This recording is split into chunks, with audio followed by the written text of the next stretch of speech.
नमस्कार दोस्तों, इस क्लास में हम साइकोलॉजी के जो पिछली परीक्षा में आए हुए सवाल हैं उनको हम व्याख्या सहित पढ़ेंगे। तो चलिए सबसे पहले तो हम सवालों को देखते हैं।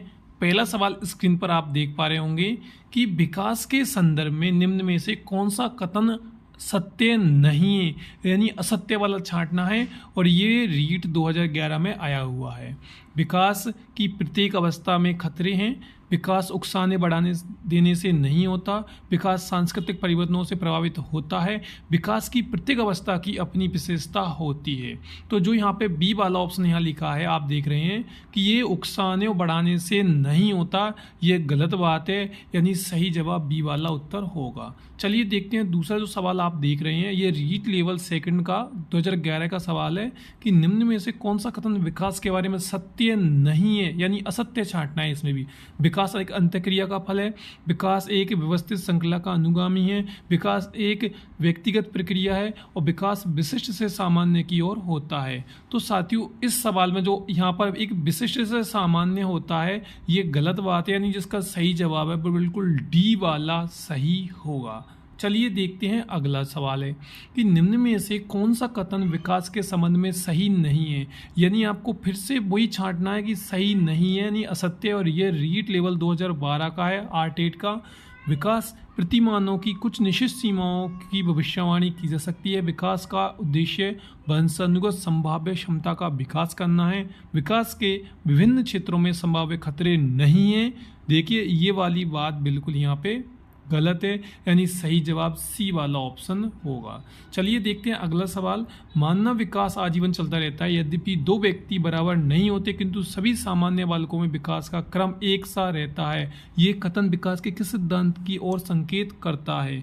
तो इसमें आप देखेंगे कि ये भी रीट का सवाल है। सतत विकास का सिद्धांत, परस्पर संबंध का सिद्धांत, समान प्रतिरूप का सिद्धांत या सामान्य से विशिष्ट की अनुक्रिया का सिद्धांत।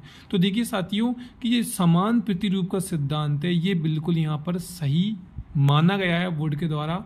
और अगला सवाल आप देखेंगे कि विकास कभी न समाप्त होने वाली प्रक्रिया है, ये विचार संबंधित है। भाई किससे संबंधित है? ये भी 21 का सवाल है। आप देखेंगे तो कि ये निरंतरता के सिद्धांत से है, अंतःक्रिया के सिद्धांत से है, अनुनय क्रिया के सिद्धांत से है, एकीकरण के सिद्धांत से है।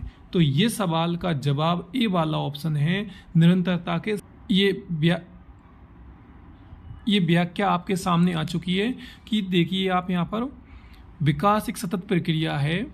विकास व्यक्तिगत प्रक्रिया जिसमें व्यक्तिगत भिन्नताएं दृष्टिगण होती हैं। विकास एक सुव्यवस्थित क्रम होता है, अर्थात एक व्यवस्थित श्रृंखला का अनुगामी है।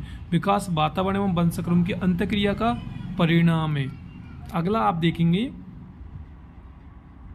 विकास के विभिन्न पक्ष आयाम अंतर संबंधित होते हैं, अंतर्निर्मित होते हैं। अगला, विकास एकीकृत रूप से होता है, अर्थात बालक पहले अपने संपूर्ण अंगों को फिर से भागों को चलाना सीखता है, एक बाद एक भागों को एकीकरण करना सीखता है। विकास संचयी होता है। विकास समान प्रतिरूप का अनुकरण करता है। विकास सामान्य से विशिष्ट की ओर अग्रसर होता है। ध्यान रखिए, आपको एक सवाल बताया था कि विशिष्ट सामान्य नहीं, सामान्य पहले होता है। शुरू में बालक अपनी अविभेदीकृत व्यवहार वयस्क होने पर अधिक विभेदीकृत परिष्कृत व्यवहार लक्ष्य निर्देशित व्यवहार के रूप में विकसित होते हैं। विकास पूर्वानुमेय होता है, यानी पूर्व अनुमान लगाया जा सकता है, अर्थात भविष्यवाणी की जा सकती है। अगला है, बालक एवं बालिकाओं में विकास की दर विभिन्नता होती है। विकास लंबवत न होकर वर्तुलाकार होता है। विकास की आरंभिक बुनियादी अधिक महत्वपूर्ण है, अर्थात प्रारंभिक के विकास के बाद विकास में अधिक महत्वपूर्ण होता है। विकास में परिपक्वता एवं अधिगम की महत्वपूर्ण भूमिका होती है। यह परिपक्वता एवं अधिगम का गुणनफल होता है, न कि योगफल। तो इससे भी सवाल बनता है। चलिए और देखते हैं, थोड़ा सा आगे है कि विकास की प्रत्येक अवस्था में जोखिम रहता है तथा प्रत्येक अवस्था की अपनी विशेषता होती है। विकास सांस्कृतिक ऐतिहासिक परिवर्तनों को प्रभावित होता है। ये इसकी व्याख्या थी। तो आपको वीडियो कैसा लगा है कमेंट करके ज़रूर बताइएगा। धन्यवाद।